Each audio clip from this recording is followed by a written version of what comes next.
And From what we saw there, how did you come upon the scene, and what was your initial take on what was happening? it's a lot for me to take in, but it was a really little average day to the corner store. Honestly, I was just really going to get something to drink from the store.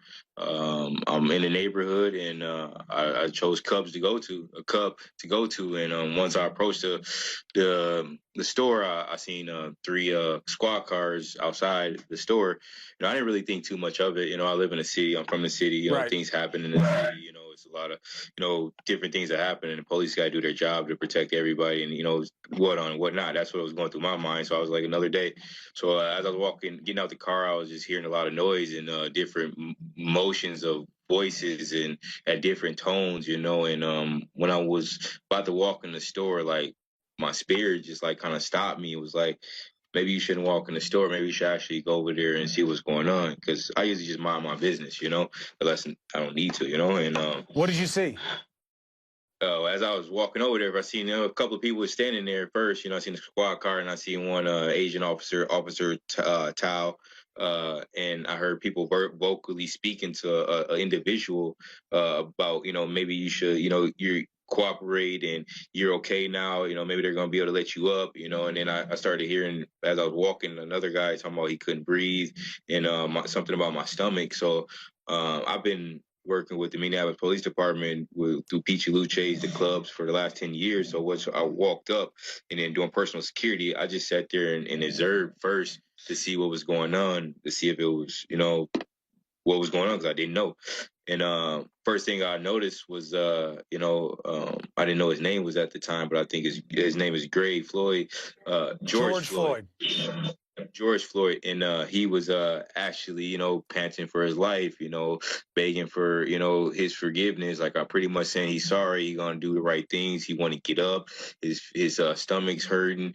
He can't breathe. His nose is hurting. And once I realized how the officer was on him, everything that he was describing to me sounded like a. How was the officer on him? He had his knee, across his neck, so, and I'm not talking across the back of his neck. I'm saying across the blood part of his neck from here to here.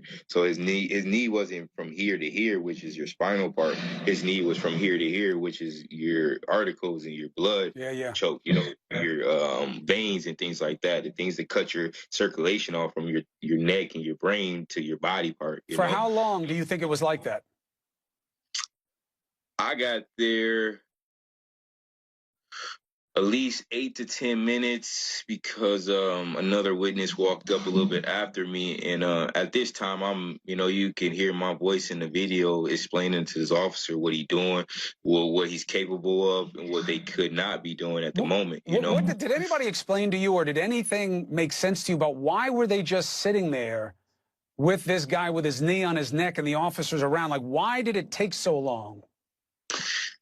Well, see, like I said, I didn't know what was actually going on. So if you hear in the video, I actually asked him, I said, what's going on, officer? This is when I finally approached, because the people said his blood coming out his nose, and I'm noticing it now. At the point, his eyes just turned a different color, and he's talking about his belly hurts, which is pretty much your last bowel movement in your life.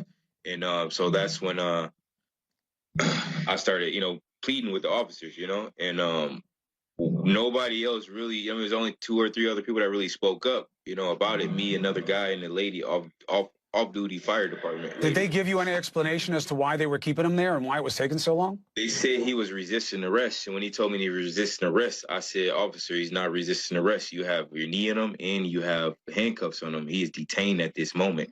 Officer Tao proceeded to say, well, this is what drugs do to you. And, that's not what drugs do to you. Drugs don't get you killed. Either way, they seem to have him well in control. And correct. Did you make any sense of why they didn't just pick him up and put him in the car and arrest him, which is what the job was? Right. Yeah, I didn't make no sense of it. Like I said, I work with a lot of cops in Minneapolis. A lot of them could tell you I've trained Mr. Martial Arts for the last 10 years on the Greg Nelson. Like, me as a little guy, like I was a rented door at Peachy Luce's. I'm able to secure and control someone you know, at 5'6", that's 6'10", 6'20", if you're using the right technique. And they technically was not using professional technique. They was using a nobody is trained to put their knee on somebody's throat as a suppression technique. It's not part of a martial arts. It's not even allowed. Forget about fair fighting, but this is not what cops are supposed to do. And obviously, we know that too well now.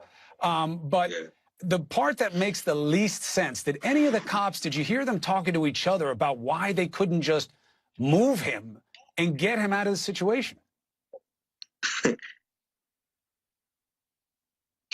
Bro, they wanted to kill that man, bro. Like, I'm being 100, bro. They didn't speak. They didn't say nothing. The views in his eyes, bro. The man that had his knee on his chest, bro.